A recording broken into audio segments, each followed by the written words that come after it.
तो स्वागत है आपका हिंदी गुरुकुल के एक और नई वीडियो में। कैसे हैं? मुझे उम्मीद है कि आप स्वस्थ और मस्त होंगे। और यदि आप मेरे चैनल पर नए हैं तो आप इसको सब्सक्राइब करें, और यदि आपने सब्सक्राइब किया है तो इसको लाइक और शेयर जरूर करें।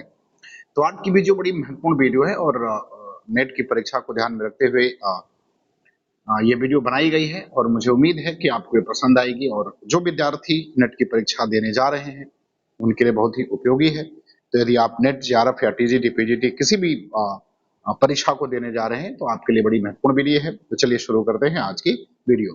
पहला सवाल क्या कह रहा है? पहला सवाल कह रहा है कि बुद्धगुप्त, मेरे लिए सब मिट्टी भूमि, भूमि मिट्टी, सब जल तरल है, सब पवन शीतल है। कोई विशेष आकांक्षा हृदय में अग्नि के समान प्रज्वलित नहीं, सब मिलाकर मेरे लिए एक शून्य है। और मुझे छोड़ दो इन निरीह भोले भाले प्राणियों के दुख की सहानुभूति और सेवा के लिए। इस कथन का संबंध किस कहानी से है? तो आपको ये बताना है कि यह कथन जो है वो किस कहानी से लिया गया है और उसका संबंध किससे है। आकाशदीप, गुंडा, रोज और गबन, तो आपको बताना है उस कहानी का नाम जिस कहानी से ये कहानी से इसका संबंध है। तो बच्चों, इस कहानी का जो संबंध है वो आकाशदीप कहानी से संबंध इसका है।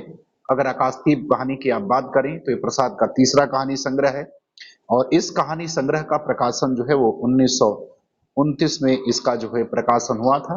और इसमें कुल जो है कितनी कहानियां हैं? 29, अर्थात कुल 29 कहानियां इसमें हैं। और प्रेम और कर्तव्य के अंतर्द्वंद से जूझती चंपा तथा उसके संपूर्ण जीवन के समर्पण की कहानी जो है इसमें कही गई है। तो चलिए अब देखते हैं सवाल नंबर दूसरा।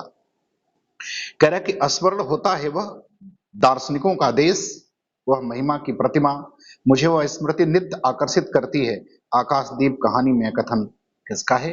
तो आपको ये बताना है कि आकाशदीप कहानी में कथन किसका है। क्योंकि आकाशदीप कहानी में दो प्रमुख पात्र हैं, एक नाम चंपा है और एक का नाम बुद्धगुप्त है। तो आपको बताना है कि कथन किसका है, चंपा का, बुद्धगुप्त का, जया का, या इनमें से कोई नहीं। तो बच्चों, ये जो कथन है यह कथन किसका है? यह बुद्धगुप्त का है। तो दूसरे का उत्तर बी सही हो जाएगा। चलिए अब देखते हैं सवाल नंबर तीसरा। कह रहे कि मैं तुमसे घृणा करती हूँ फिर भी तुम्हारे लिए मर सकती हूँ। इस कथन का संबंध जयशंकर प्रसाद की किस कहानी से? तो आपको बताना है कि मैं तुम्हें घृणा करती हूँ फिर भी तुम्हारे लिए मर सकती हूँ। इस कथन का संबंध जयशंकर प्रसाद की किस कहानी से है? तो आपको बताना है कि किस कहानी से संबंध है, गुंडा से, आकाशदीप, इंद्रजाल या पुरस्कार से। तो इस कहानी का संबंध किससे है? तो बच्चों, इस कहानी का संबंध जो है वो आकाशदीप कहानी से है। इसका प्रकाशन 1929 में हुआ है और इसमें कुल 29 कहानियां हैं। चलिए अब देखते हैं सवाल नंबर चौथा। क्या करे कि जो जेवर बिका तो कुछ बनकर ही आया हूं, निरा लंडूरा तो नहीं लौटा, जितना दिया था उससे दोगुना ले लेना। यह कथा चीप की दावत कहानी में किसका है? तो आपको ये बताना है कि चीप की दावत में ये जो कथन है, इस कहानी में यह कथन किसके द्वारा कहा गया है? यह माँ का कथन है, चीप साहब का कथन है, सामनाथ का कथन है, या इनमें से किसी का नहीं है? तो आपको ये बताना है कि यह कथन इनमें से किसका है। तो आप इसका उत्तर बताएंगे कि इसमें यह कथन जो कहा गया है यह कथन किसका है। बच्चों, मैं आपको बता दूं कि चीप का जो दावत कहानी है ये भीष्म साहनी की कहानी है। एक तरह से आप इसको यूं समझ सकते हैं कि यह कहानी एक अर्थ में प्रेमचंद की बूढ़ी कहानी का अगला चरण आप इसको समझ सकते हैं। यहाँ भी एक दावत है कि यहाँ मूल समस्या माँ के भूखे होने की नहीं बल्कि अप्रस्तुति योग्य होने की है। माँ इस अपमानजनक स्थिति से बेहद दुखी है, किंतु जैसे उसे पता चलता है कि उसके फुलकारी बनाने से बेटे की तरक्की हो सकती है तो अचानक खुश हो जाती है और बेटे के लिए मंगल कामना करती है। कहानी के अंत में जैसे बूढ़ी काकी में की तरह जो है बेटे और बहू का हृदय परिवर्तन नहीं होता है, लेकिन हाँ एक बात जरूर होती है कि अपमान के बावजूद माँ का हृदय जो है बेटे के लिए असीम ममता से भरा हुआ है। और यही इस कहानी का जो है सार तत्व है। कहानी के पात्रों में अगर आप देखेंगे तो सामनाथ, पत्नी और चीफ साहब और बूढ़ी माँ इस कहानी में है। तो आपको बताना है कि इस कहानी में जो ये कथन कहा गया है यह कथन किसका है? तो बच्चों, ये कथन जो है वो सामनाथ का है। तो चौथे का उत्तर कौन सा सी हो जाएगा? सी हो जाएगा। चलिए अब देखते हैं पांचवा नंबर क्या कह रहा है। कह रहा कोई पीछे नहीं है, यह बात मुझसे एक अजीब किस्म की बेफिक्री पैदा कर देती है। लेकिन कुछ लोगों की मौत अंत तक पहली बनी रहती है। शायद वे जिंदगी से बहुत उम्मीद लगाते हैं। उसे ट्रेजेडी भी नहीं कहा जा सकता क्योंकि आखिरी दम तक उन्हें मरने का एहसास नहीं होता। इस कथन का संबंध किस कहानी से है? तो आपको बताना है कि इस कथन का संबंध किस कहानी से है। आपको बताना है कि इस कथन का संबंध किस कहानी से है। परिंदे से, आकाशदीप से, रोज से, या पिता से। तो आपको बताना है कि इस कहानी का संबंध जो है वो किससे है। आपको बताइए। चलिए, परिंदे थे काशदीप, रोज और पिता। तो देखो बच्चों, इस कहानी का जो संबंध है वो कहानी का संबंध किससे है? परिंदे से है। परिंदे कहानी जो है वो निर्मल वर्मा की कहानी है। इस कहानी का जो केंद्रीय कथ्य है वो मध्यवर्गीय जीवन में व्याप्त अकेलापन है। और सभी चरित्र सिर्फ अकेले हैं, बल्कि कभी न खत्म होने वाले इंतजार की प्रक्रिया से, बोझिल से, उदास से और टूटे हुए दिखते हैं। इसी इंतजार की समरूपता को आधार बनाकर लेखक ने इसका नाम परिंदे रखा। पात्रों में अगर देखेंगे आप तो Latika, doctor Mukherjee, mister Hubert, विद्यार्थी सुधा और जोली, गिरीश और कमरुद्दीन जो है इसके प्रमुख पात्र हैं। चलिए अगला देखते हैं। छठवां क्या कह रहा है? कह रहा है, जिसका भगवान नहीं होता उसका कोई नहीं होता। जेठ जेठानी से किसी तरह पिंड छुड़ाकर यहाँ माँ की बीमारी में आई थी, वह भी मुझे छोड़कर चली गई। एक अभागा मुझे रोने को रह गया। उसी के लिए जीवन जीना पड़ रहा है, नहीं तो पेट भर पत्थर बांधकर कहीं डूब मरती। जंजाल कटता। कोसी का घटवार कहानी में कथन किसका है? तो आपको ये बताना है कि कोसी का घटवार जो कहानी है, उस कहानी में यह कथन किसका है? गोसाई का है, लक्ष्मा का है या बच्चे का है? तो आपको बताना है कि कोसी का घटवार जो कहानी है, इस कहानी में कथन किसका है? बच्चों, कोसी का घटवार जो कहानी है, यह कहानी शेखर जोशी की कहानी है। कोसी का घटवार शेखर जोशी की कहानी है। सामाजिक जड़ मनोविज्ञान के कारण अधूरे रहे अनाथ फौजी गोसाई और लक्ष्मा के कालातीत प्रेम की अद्भुत कहानी इसमें कही गई है। तो आपको ये बताना है कि यह कहानी का संबंध जो है किस पात्र से है और किसने इसको कहा है? तो बच्चों, यह बात कौन कहता है? लक्ष्मा कहती है। तो उत्तर इसका कौन सा सही हो जाएगा? बी सही हो जाएगा। चलिए अब देखते हैं सवाल नंबर 7वां क्या कह रहा है। करे ईश्वर को नहीं मानता, मैं पाप को नहीं मानता, मैं दया को नहीं समझ सकता, मैं उस लोक में विश्वास नहीं करता, पर मुझे अपने हृदय की एक दुर्बल अंश पर श्रद्धा हो चली है। आकाशदीप कहानी में यह कथन किसका है? तो आपको ये बताना है कि 7वें का उत्तर क्या होगा। आकाशदीप कहानी में कथन किसका है? चंपा का है, मणिभद्र का है, चंपा का है, मणिभद्र का है, बुद्धगुप्त का है, या इनमें से कोई नहीं है। तो बच्चों, ये कहानी किसका है? ये बुद्धगुप्त का कथन है। यह कहानी में कथन किसका है? बुद्धगुप्त का है। चलिए अब देखते हैं सवाल नंबर 8 क्या कह रहा है कि निम्न संवाद किसने किससे कहा? आपको बताना है कि संवाद किसने किससे कहा है। मैं तो भगवान को साक्षी देकर कहता हूं, जो मैंने कभी किसी की ओर ताका भी हो, लाज और डर के मारे घर से भागा जरूर, मगर तेरी याद एक क्षण के लिए भी मन से न उतरी। तो आपको बताने की कहानी किससे है बच्चों? तो यह संवाद जो है वो गोदान उपन्यास से लिया गया है और गोदान प्रेमचंद की कालजयी रचना है, जिसका प्रकाशन 1936 में हुआ था। तो मेहता से ने मालती से, गोबर ने झुनिया से, गन्ना ने मालती से, होली ने धनिया से। तो आपको बताने कि यह कथन किसका है? तो बच्चों, यह गोबर ने झुनिया से कथन कहा था। इससे गोबर ने झुनिया से कहा है। चलिए अब आते हैं सवाल नंबर 9 पर क्या कह रहे हैं। 9 को देखिए क्या कह रहे हैं। करण निम्न कथन किस पुस्तक का अंश है? तो आपको यह बताना है कि यह कथन जो है वो किस पुस्तक से लिया गया है, पुस्तक का अंश है। व्यवहार में हम भाई के अर्थ का कितना भी दुरुपयोग करें, लेकिन उसकी भावना में जो पवित्रता है वो हमारी कालिमा से मलिन नहीं होती। कह रहा है कि व्यवहार में हम भाई के अर्थ का कितना भी दुरुपयोग क्यों न कर ले, लेकिन उसकी भावना में जो पवित्रता हमें दिखाई देती है वह कालिमा से कभी मलिन नहीं होती। तो आपको बताना है कि यह तमस का कथन है, मैला आंचल का है, गोदान का है या गबन का है। तो नमी का उत्तर बताना है बच्चों। तो बच्चों, यह कथन जो है वो गोदान उपन्यास से लिया गया है। 1936 प्रेमचंद की अमर कृति जो है ये मानी जाती है। चलिए अब देखते हैं सवाल नंबर 10 में क्या कह रहा है। कह रहा कि निम्न चित्रण किस उपन्यास में है? आपको बताना है कि निम्न चित्रण किस उपन्यास में है। घरों के दरवाजे बंद थे, शहर का कारोबार, स्कूल, कॉलेज, दफ्तर सभी ठप हो गए थे। सड़क पर चलने आदमी को सारा वक्त इस बात का भास रहता कि खिड़कियों के पीछे मकानों की अंधेरी ड्योढ़ियों, दरारों, छिद्रों में से पर आंखें लगी हैं, उनका पीछा कर रही हैं। तो आपको ये बताना है कि यह चित्रण जो है आपको किस उपन्यास से में मिलता है पढ़ने को। गोदान में, प्रतिपथ कथा, मैला आंचल या तमस। तो आपको बताना है कि यह चित्रण जो है किस उपन्यास से लिया गया है। तो बच्चों, यह लिया गया है किससे? यह तमस से लिया गया है। और अगर तमस की बात करें बच्चों तो तमस का प्रकाशन 1973 में हुआ था और 1975 का इसको साहित्य अकादमी पुरस्कार मिला है। भीष्म साहनी की रचना है और सांप्रदायिक वैमनस्यता पर यह आधारित उपन्यास है। तो उत्तर क्या हो जाएगा? डी हो जाएगा। चलिए अब देखते हैं 11 क्या कह रहा है।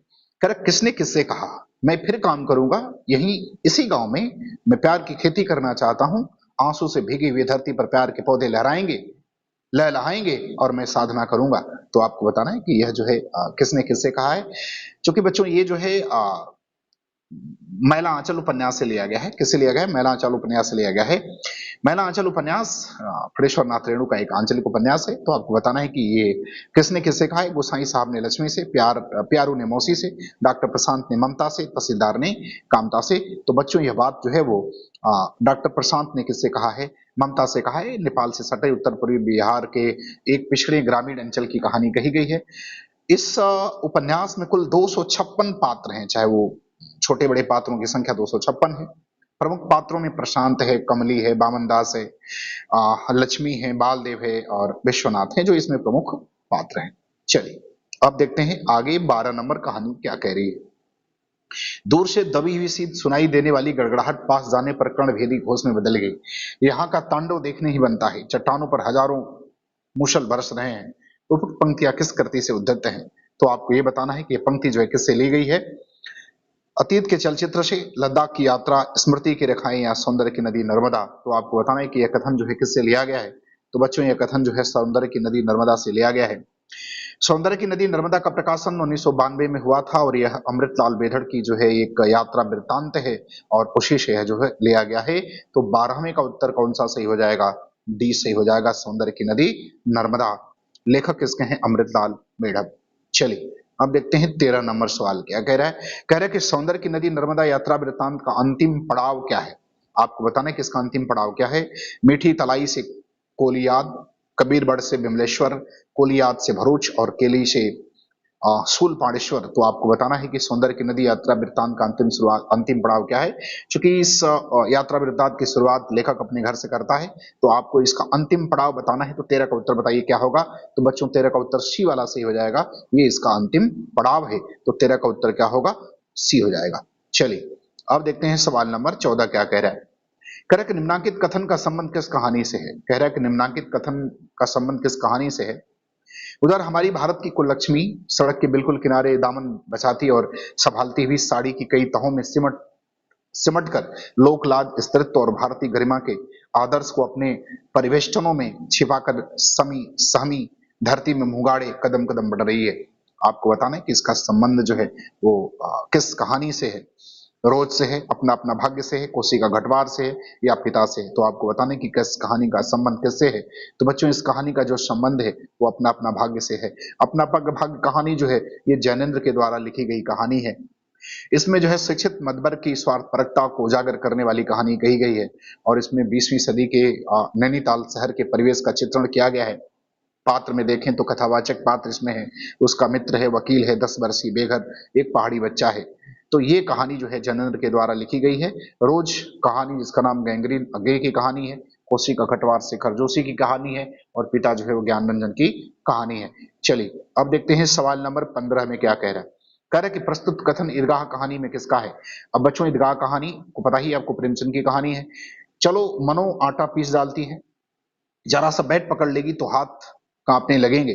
सैकड़ों घड़े पानी रोज निकालती है, 5 घड़े तो मेरी भैंस पी जाती है। किसी मेम को एक घड़ा पानी भरना पड़े तो आंखों तले अंधेरा छा जाए। तो आपको बताना है कि इस ईदगाह कहानी जो प्रेमचंद के द्वारा एक मनोवैज्ञानिक कहानी लिखी गई है और इस कहानी में यह कथन किस पात्र का है। तो आपको पात्र का नाम बताना है कि हामिद का है, सिपाही का है, वकील का है या मोहसिन का है। तो आपको बताना है कि इस कहानी में यह कथन किस पात्र का है। तो बच्चों यह जो है मोहसिन का कथन है। किसका कथन है? मोहसिन का। तो 15 का उत्तर कौन सा सही हो जाएगा। तो बच्चों 15 का उत्तर जो है वो डी सही हो जाएगा। चलिए अब देखते हैं 16 नंबर पे क्या कह रहा है। कह रहा है कि भारतीय नाट्य शास्त्र की दृष्टि से नाटक का उद्देश्य क्या है। तो आपको बताना है कि भारतीय नाट्य शास्त्र की दृष्टि से नाटक का उद्देश्य क्या होता है। ए व्यक्ति का परिशोधन, बी कह रहा चरित्र चित्रण और सी कह रहा दृश्यों का प्रस्तुतिकरण और डी कह रहा रसास्वादन। तो देखो बच्चों भारतीय नाट्य शास्त्र की दृष्टि से नाटक का उद्देश्य होता है उसको कहा जाता है रसास्वादन। तो उत्तर कौन सा सही हो जाएगा। डी वाला जो है सही हो जाएगा। ये भारतीय नाट्य शास्त्र के दृष्टिकोण से इसका उद्देश्य होता है। चलिए अब देखते हैं सवाल नंबर 17। कह रहा है कि चंद्रावली नाटिका के रचयिता कौन है। आपको बताना है कि चंद्रावली नाटिका के रचयिता कौन है। बच्चों इसका प्रकाशन 1876 में हुआ था और यह जो है किसकी नाटिका है, किसका नाटक है। जयशंकर प्रसाद का, धर्मवीर भारती, भारतेंदु हरिश्चंद्र और हरिकृष्ण प्रेमी। तो बच्चों जो है इसका उत्तर क्या हो जाएगा। इसका उत्तर सी हो जाएगा, क्योंकि यहाँ सी होना चाहिए, ये सी होना चाहिए। तो इसका उत्तर सी हो जाएगा, भारतेंदु हरिश्चंद्र। क्या होगा। भारतेंदु हरिश्चंद्र हो जाएगा। तो 17 का उत्तर क्या हो जाएगा। सी हो जाएगा, भारतेंदु हरिश्चंद्र हो जाएगा। चलिए अब देखते हैं सवाल नंबर 18 में क्या कह रहे हैं। कह रहे प्रसाद के नाटकों के श्रेष्ठ समीक्षक कौन है। आपको ये बताना है कि प्रसाद के नाटकों के श्रेष्ठ समीक्षक कौन माने जाते हैं। नंदुलारे वाजपेयी, लक्ष्मीनारायण लाल, डॉक्टर दशरथ ओझा या डॉक्टर धीरेन्द्र वर्मा। तो आपको ये बताना है कि प्रसाद के नाटकों के सबसे समीक्षक कौन माने जाते हैं। तो 18 का उत्तर बताइए। तो बच्चों 18 का उत्तर हो जाएगा ए, नंद दुलारे वाजपेयी। चलिए अब देखते हैं सवाल नंबर 19 में क्या कह रहा है। कर अपने कुकर्मों का फल चख में कड़वा परंतु परिणाम में मधुर होता है। तो ये कथन किसका है। आपको बताना है कि अपने कुकर्मों का फल चखने में कड़वा परंतु परिणाम में मधुर होता है। ये कथन किसका है। स्कंदगुप्त का, प्रख्यात कृति का, मात्रगुप्त का या भट्टारक का। तो आपको 19 का उत्तर बताना है। तो बच्चों यह कथन जो है किसका है, यह भट्टार का है।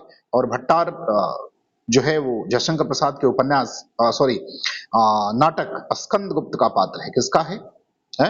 स्कंदगुप्त का। न स्कंदगुप्त का पात्र है। तो किस नाटक का पात्र है। स्कंदगुप्त नाटक का पात्र है। स्कंदगुप्त का प्रकाशन 1928 में हुआ। 5 अंक है इसमें। इसके पात्रों में अगर आप देखेंगे तो स्कंदगुप्त है, गोविंद गुप्त है, बंधु वर्मा है, प्रभुगुप्त है, पृथ्वीसेन है, देवसेना है, कुमारगुप्त है। ये इसके प्रमुख जो है इसमें पात्र है। चलिए 20 नंबर सवाल में देखिए क्या कह रहे हैं। कह रहे मेरी समझ से तो मेरे शरीर की धातु मिट्टी है, जो किसी के लोभ की सामग्री नहीं और वास्तव में उसी के लिए सब धातु वस्त्र बनकर चलते हैं, लड़ते हैं, टूटते हैं, फिर मिट्टी होते हैं। यह हिंदी के किस नाटक से आया हुआ संवाद है। तो आपको यह बताना है कि यह संवाद हिंदी के किस नाटक से लिया गया है। तो आपको 20वें का उत्तर बताना है। ए कह रहा है भारत दुर्दशा, बी कह रहा है आपका अंधेर नगरी, सी कह रहा है चंद्रगुप्त मौर्य और डी कह रहा है स्कंदगुप्त। तो आपको बताना है कि यह किस नाटक से लिया गया है। तो बच्चों यह जो है स्कंदगुप्त नाटक से लिया गया है। और स्कंदगुप्त नाटक किसका है, जयशंकर प्रसाद का है। चलिए अब देखते हैं सवाल नंबर 21 में क्या कह रहे हैं। कह रहे कि भारत दुर्दशा नाटक की रचना करने के पीछे भारतेंदु जी का उद्देश्य था। तो आपको यह बताना है कि भारत दुर्दशा नाटक की रचना के पीछे भारतेंदु जी का उद्देश्य क्या था। ए क्या कह रहा है, देखिए ए कह रहा है कि भारतवर्ष की कथित दुर्दशा का खंडन करना। बी कह रहा है कि अंग्रेजी राज्य की शासन की ब्याज स्तुति करना। और सी कह रहा है कि भारतीय नागरिकों को अन्याय के विरुद्ध खड़े होने के लिए प्रोत्साहित करना। और डी कह रहा है कि अन्याय देशों की दुर्बलता से तुलना करके दिखाना और भारतवर्ष औरों की से कितना बेहतर है।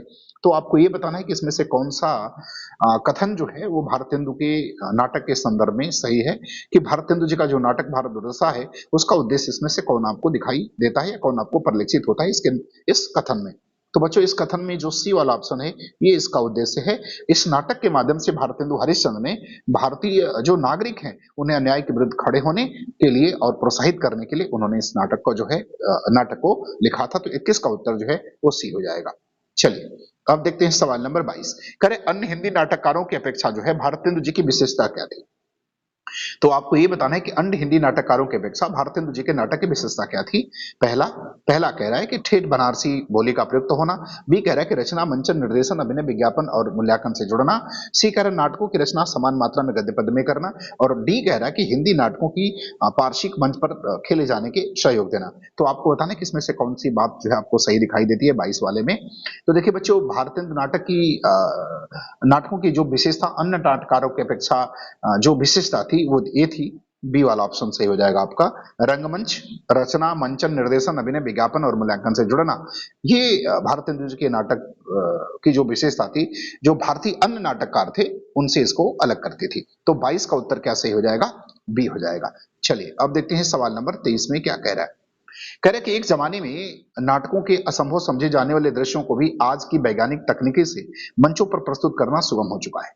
फिर भी प्रसाद के नाटकों, विशेषता उनके स्कंदगुप्त नाटक को मंचनीय अभी भी अभी भी लोकप्रिय नहीं हो पाया, ऐसा क्यों है। तो आपको बताना है कि वैसे भी जो प्रसाद है इनके नाटक जो है वो मंचन युग नहीं भी होते हैं, लेकिन स्कंदगुप्त के संदर्भ में आपको ये बात बतानी है।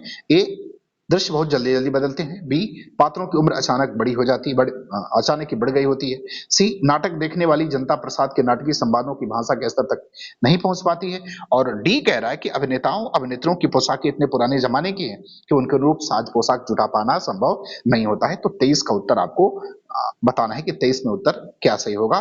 तो बच्चों देखो 23 में जो उत्तर सही हो जाएगा वो हो जाएगा सी। नाटक देखने वाले जनता प्रसाद के नाटकीय संवादों के भाषा के स्तर तक नहीं पहुंच पाती। तो 23 का उत्तर क्या हो जाएगा, सी सही हो जाएगा। चलिए अब आते हैं सवाल नंबर 24 में क्या कह रहे हैं। कह रहा है कि यदि श्रद्धा और मनु अर्थात मनन के सहयोग से मानवता का विकास रूपक है तो भी बड़ा भावमय और श्लाघ्य है। यह कथन किसका है? तो आपको बताना कि कथन किसका है।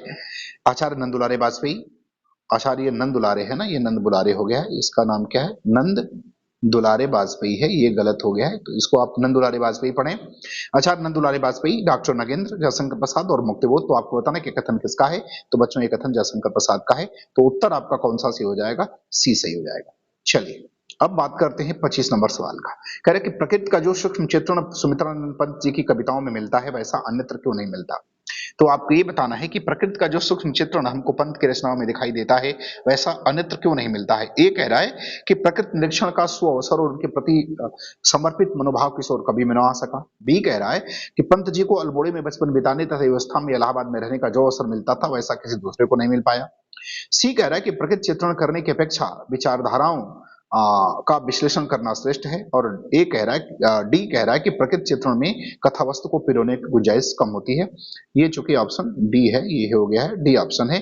तो प्रकृति चित्रण में कथा वस्तु को पिरोने की गुंजाइश कम होना। तो आपको उत्तर बताना है कि जो प्रसाद की रचनाओं में प्रकृति चित्रण का सूक्ष्म चित्रण हमें दिखाई देता है वैसा किसी दूसरे की रचनाओं में क्यों नहीं दिखाई देता। तो इसका उत्तर हो जाएगा ए सही हो जाएगा। ए क्या है? तो प्रकृति का जो शो अवसर उनके प्रति मनोभाव किसी और कवि में न आ सका। कारण क्या था? कारण ये था कि प्रकृति पंत का जन्म जो था वो जो है उत्तराखंड के अल्मोड़े के कौसानी गांव में हुआ था। जो प्रकृति जो चारों तरफ जो है प्रकृति का एक सुंदर उनको जो वातावरण मिला और एक जो पहाड़ी वातावरण मिला, इसके कारण जो है उनके अंदर वो भावना आ पाई जो कि बाकी किसी में हमें दिखाई ऐसा नहीं देता। चलिए 26 में क्या कह रहा है? कह रहा मुक्तिबोध के हर इमेज के पीछे शक्ति होती है, वे हर वर्णन को दमदार अर्थपूर्ण और चित्रमय बनाते हैं। यह किस विद्वान का कथन है? तो मुक्तिबोध के संदर्भ में आपको बताने के कथन किसका है? रामविलास शर्मा, प्रभाकर माचवे, नागार्जुन या शमशेर बहादुर सिंह का। तो बताने के कथन किसका है? तो बच्चों ये कथन जो है वो शमशेर बहादुर सिंह का है। उत्तर कौन सा सही हो जाएगा? 26 का डी हो जाएगा। चलिए 27 में क्या कह रहा है? कह रहा है कि नागार्जुन की जन्मवादी छवि सैनिक कवि का नक्शा लिए अवतरित होती है। यह कथन किसका है? तो नागार्जुन के संबंध में आपको ये बताना है कि सैनिक कवि की नक्शा लिए अवतरित होती है। ये कथन किसका है? केदारनाथ सिंह का है, रामविलास शर्मा, अग्नि, डॉक्टर किशोरी कुमार, कसेरी कुमार का, कसेरी कुमार नहीं किशोरी कुमार हो जाएगा, केसरी कुमार का। ये उत्तर डॉक्टर केसरी कुमार हो जाएगा। क्या हो जाएगा? केसरी हो जाएगा। चलिए कोई दिक्कत नहीं है, आप इसको केसरी समझ लें। 27 का उत्तर बताइए क्या होगा? तो बच्चों ये कथन जो है रामविलास शर्मा का है। तो 27 का ऑप्शन कौन सा हो जाएगा? बी हो जाएगा। चलिए अब बात करते हैं सवाल नंबर 28 का। कह रहे काव्य सबसे पहले शब्द है और सबसे अंत में यही बात बच जाती है कि काव्य शब्द है। सारे कवि कर्म इसी परिभाषा से निःसृत होते हैं। अज्ञेय के उप कथन का अभिप्राय क्या है? तो आपको ये बताना है कि अज्ञेय के इस कथन का अभिप्राय क्या है, इसका मतलब क्या है। ये कह रहा है मातृभाषा की साधना में सिद्धि पा लेना ही कविता की चरम सिद्धि है। बी कह रहा है कि शब्द क्रिया की योजना ही कवि का काम है। सी कह रहा है कि श्रेष्ठ साहित्य मूलतः शब्द ज्ञान पर निर्भर होता है, अतः सब छोड़कर शब्द को ही संवारना उचित है। और डी कह रहा है कि शब्द की सामूहिक योजना द्वारा अभिप्रेत को अभिव्यक्त करने का कौशल प्राप्त कर लेने पर कवि कर्म सफल हो जाता है। तो आपको बताने कि 28 का क्या होगा? तो बच्चों 28 का उत्तर जो है वो डी हो जाएगा। कौन सा उत्तर हो जाएगा? डी हो जाएगा। चलिए अब देखते हैं सवाल नंबर 29 में क्या कह रहा है। कह रहे कि छायावाद को समग्र रूप से समझने और समझाने वाले प्रारंभिक श्रेष्ठ समीक्षक हैं। तो आपको ये बताना है कि छायावाद के को समग्र रूप से समझने और समझाने वाले प्रारंभिक श्रेष्ठ समीक्षक कौन है। ए कह रहा है रामचंद्र शुक्ल, बी कह रहा है पंडित नलिन बिचुल शर्मा, सी कह रहा है नंद दुलारे वाजपेयी और डी कह रहा है डॉक्टर नागेंद्र। तो आपको 29 का उत्तर बताना है। तो बच्चों 29 का उत्तर सी हो जाएगा, डॉक्टर नंद दुलारे वाजपेयी। तो 29 का उत्तर सी हो जाएगा। चलिए अब देखते हैं सवाल नंबर 30 में क्या कह रहा है।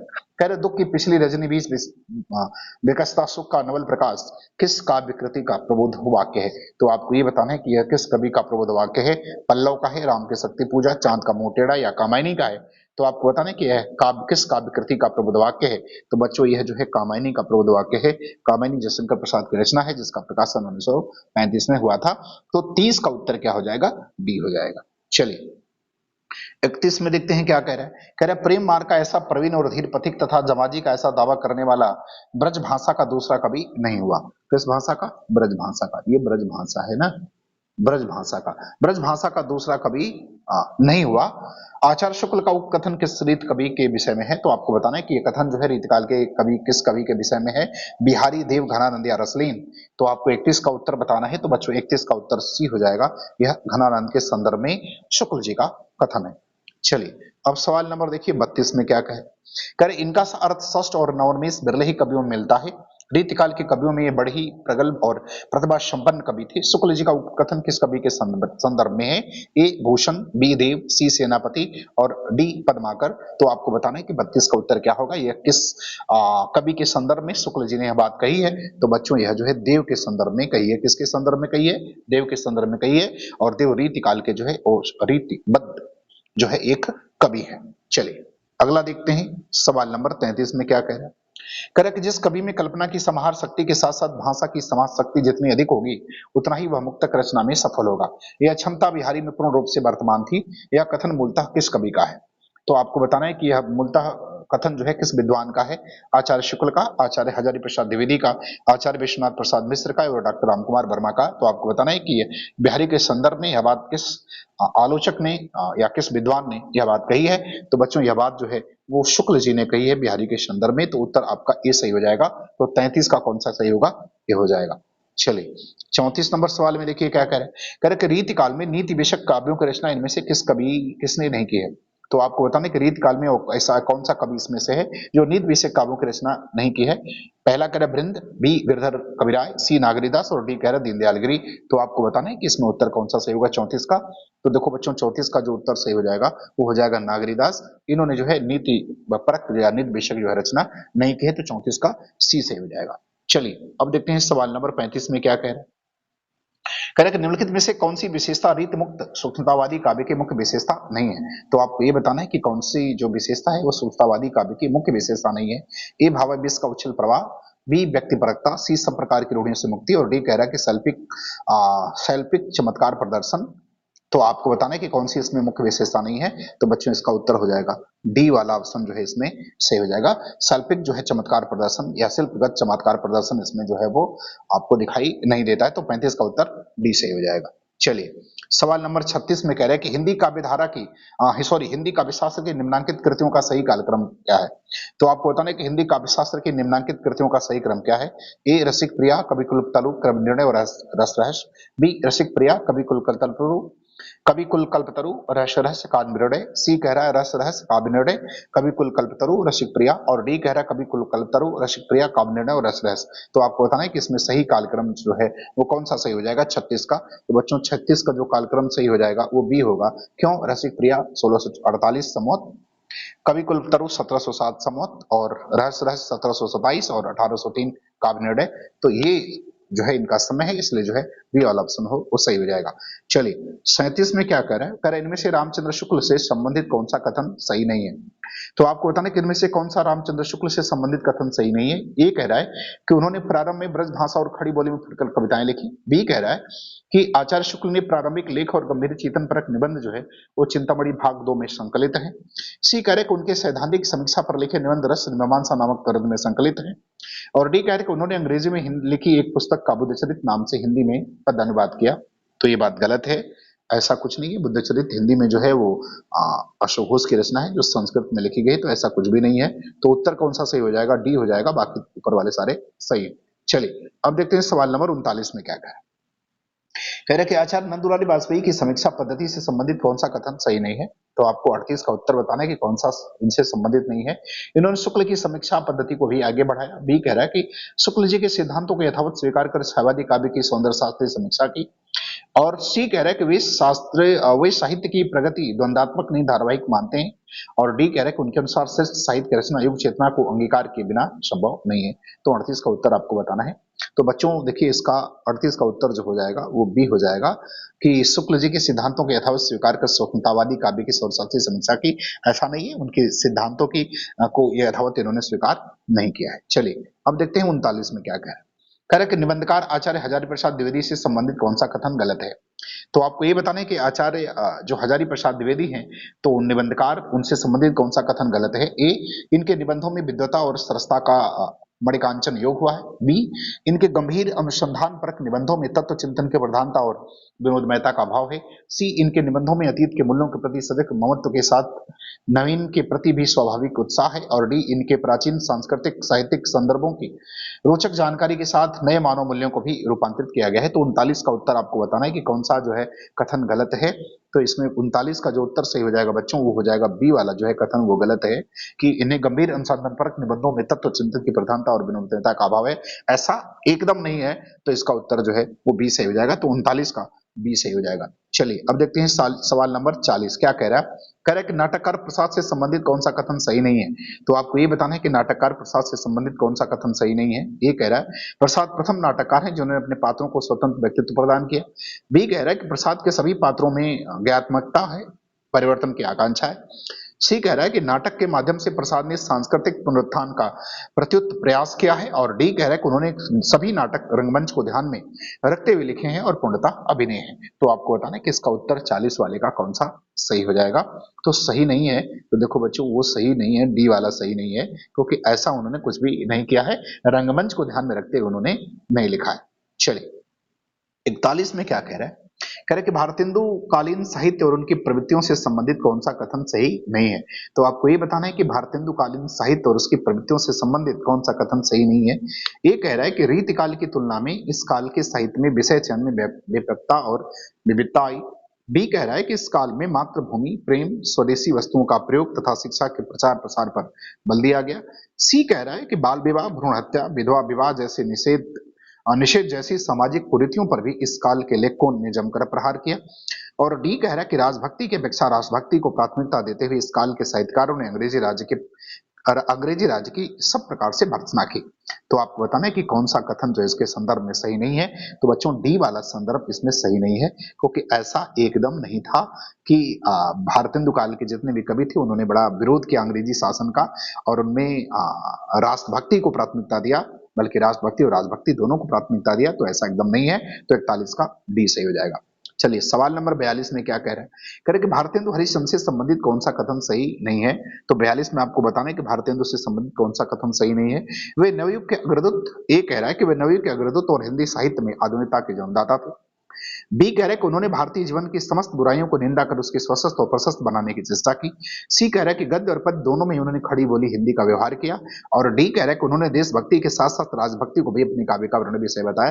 तो आपको बताना कि कौन सा सही नहीं है। तो बच्चों 42 में सी नहीं है। इसमें कह रहा है कि गद्य और पद्य दोनों में खड़ी बोली किया। तो ऐसा एकदम नहीं है। उन्होंने गद्य के लिए खड़ी बोली लिखा और पद्य के लिए उन्होंने ब्रजभाषा का प्रयोग किया था। तो 42 का उत्तर सी हो जाएगा। चलिए अब बात करते हैं 43 में। कह रहा है कि चल चल देता है लाद लाद कर बार बार बंजारा, सब ठाट धारा रह जाता घन बस दूर क्षितिज का तारा। यह पंक्तियां अरे यावर याद रहेगा, अरे यावर रहेगा याद कि किस शीर्षक से संबंधित हैं। तो आपको बताना है कि ये किससे संबंधित हैं, चूंकि अगे का यात्रा वृत्तांत है। तो अगे का जो यात्रा वृत्तांत है इसका प्रकाशन 1953 में हुआ था। सॉरी राहुल सांकृत्यायन का है, सॉरी अगे का नहीं है, ये राहुल सांकृत्यायन का है। अरे यावर याद रहेगा ये राहुल सांकृत्यायन का जो है यात्रा वृत्तांत है। और इसका प्रकाशन 1953 में हुआ था। और इस यात्रा वृत्तांत में कुल 8 यात्रा वृत्तांतों का इन्होंने जो उल्लेख किया है। तो 8 यात्रा वृत्तांतों का उल्लेख है। पहला है परशुराम से तुर्खम, दूसरा है किरणों की खोज, तीसरा है देवताओं के अंचल में, चौथा है मौत की घाटी, पांचवा है एलुरा, छठवां है माजुली और सातवां है बहता पानी निर्मल और आठवां है सागर सेवित मेखलित। तो ये 8 इसमें कुल शीर्षक हैं। तो आपको बताना है कि यह जो पंक्ति है राहुल सांकृत्यायन के इस यात्रा वृत्तांत से, तो ये किस शीर्षक से लिया गया है। तो बच्चों इसका शीर्षक जो है वो ए है, मांजुली से लिया गया है। किससे? मांजुली से है। और मांजुली जो है वो 6वां अध्याय इस तरह से मान सकते हैं, 6वां शीर्षक है इनके इस यात्रा वृत्तांत का। चलिए अब देखते हैं 44 में क्या कह रहा है। 44 में कह रहा है कि निम्न यात्रा वृत्तांतों को उनके प्रकाशन वर्ष के अनुसार पहले से बाद के क्रम में व्यवस्थित करना है। तो आपको पहले से बाद के क्रम में व्यवस्थित करना है। पहला कह रहा मेरी तिब्बत यात्रा, बी कह रहा मेरी पूर्व दिग यात्रा, सी कह रहा पृथ्वी प्रदक्षिणा, डी कह रहा यात्रा सिक्के पन्ने, ई कह रहा पैरों में पंख बांध कर। तो आपको बताना है कि इसमें से पहले से लेकर के और बाद के क्रम में आपको व्यवस्थित करना है। तो कौन सा इसका उत्तर जो है वो आपको सही दिखाई दे रहा है 44 में, तो देखो बच्चों 44 में कौन सा हो जाएगा, वो हो जाएगा आपका सी हो जाएगा। क्यों होगा, देखिए पृथ्वी प्रदक्षिणा 1914 शिव प्रसाद गुप्त का है। यात्रा के पन्ने, आ, इसके बाद जो है आप मेरी पूर्व दिग यात्रा दामोदर शास्त्री का, उसके पहले आएगा बी होगा, तो मेरी पूर्व दिग यात्रा दामोदर शास्त्री का 1885 में। पृथ्वी प्रदक्षिणा सुप्रसाद गुप्त का 1914 में। मेरी तिब्बत यात्रा राहुल सांकृत्यायन का 1931 में। यात्रा के पन्ने राहुल सांकृत्यायन का 1952 में। और पैरों में पंख बांधकर बेनीपुरी का 1952 में। तो इस तरह से जो है ये क्रम बनेगा, तो B C A D E क्रम इसका जो है वो बन जाएगा 44 का। चलिए 45 में क्या कह रहा है, निम्नलिखित में से असंगत युग्म का चयन करना है। तो 45 में आपको असंगत युग्म का चयन करना है। ए स्मृतियों की बारिश कृष्णनाथ का, बी जहां फव्वारे लहर होते हैं नाचता शर्मा, सी क्या हाल है चीन के दामोदर श्याम जोशी, मनोहरी मनोहर श्याम सो जोशी, और डी दिल्ली शहर दर शहर असगर वजाहत। तो आप बताने कि 45 वाले में कौन सा जो है वो असंगत है। तो बच्चों 45 वाले में जो असंगत है वो डी असंगत है। दिल्ली शहर दर शहर जो है वो इनका नहीं है, बल्कि वो निर्मला जैन का है। अगर असगर वजाहत का देखें तो चलते तो अच्छा था, रास्ते की तलाश, अतीत का दरवाजा, ये इनके रचनाएं हैं, इनकी रचनाएं हैं। चलिए अब देखते हैं 46 में क्या कह रहा है। कह रहा काशी जी के 10वां घाट पर स्नान करके एक मनुष्य बड़ी व्यग्रता के साथ गोदौलिया की तरफ आ रहा था। इस कथन से किस कहानी की शुरुआत होती है। तो आपको बताना है कि इस कथन से किस कहानी की जो है वो शुरुआत होती है। चंद्रदेव से मेरी बातें, दुलाई वाली, कोसी का घटवार या कानों में कंगना। तो आपको बताना है कि इस कथन से किस कहानी की शुरुआत होती है। तो बच्चों 46 का उत्तर हो जाएगा बी। बी से इसकी शुरुआत जो होती है और इसका अंत इलाहाबाद में जाकर इसका अंत होता है। प्रथम मौलिक कहानी मानी जाती है। काशी के आसपास के जीवन का और स्त्री पुरुष की सोच तथा उसके मनोभावों का इसमें चित्रण किया गया है। पात्र अगर देखेंगे तो बंसीधर, नवल किशोर, जानकी देई, सीता और लाठीवान इसके प्रमुख पात्र हैं। चलिए अब देखते हैं 47 नंबर सवाल क्या कह रहा है।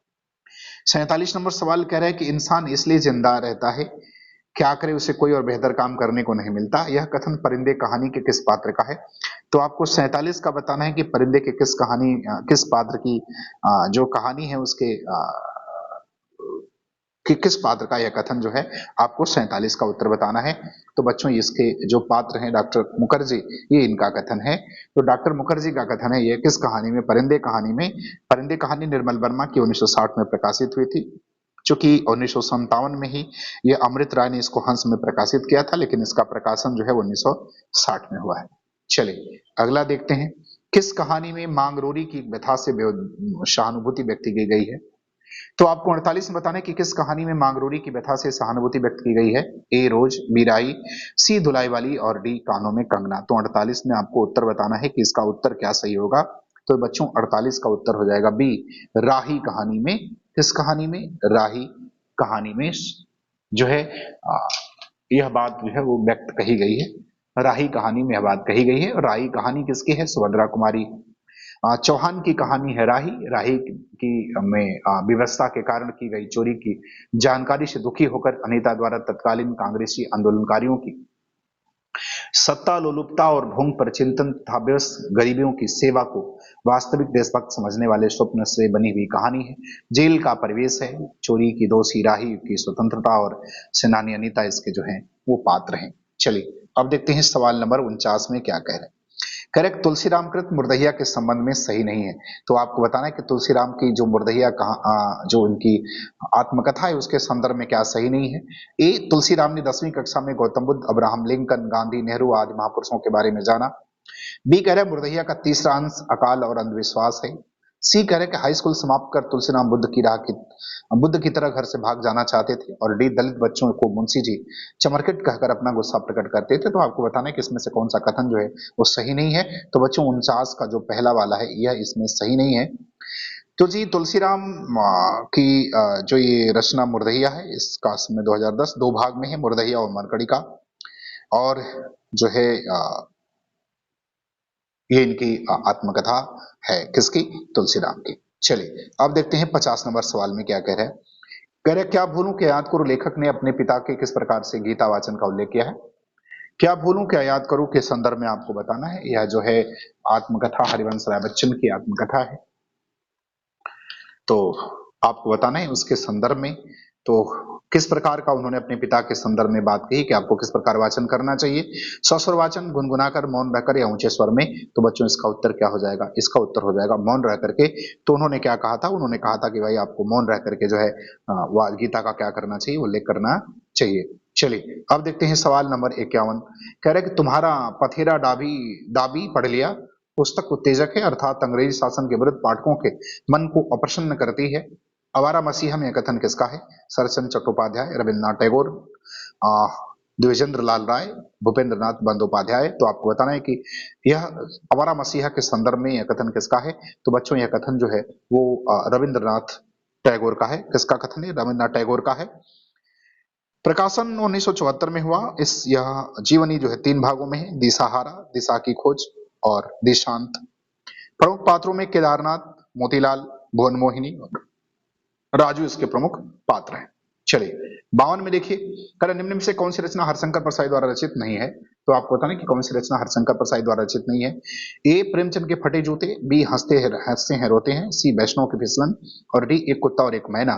तो आपको बताना कि कौन सी रचना हरिशंकर परसाई द्वारा रचित नहीं है।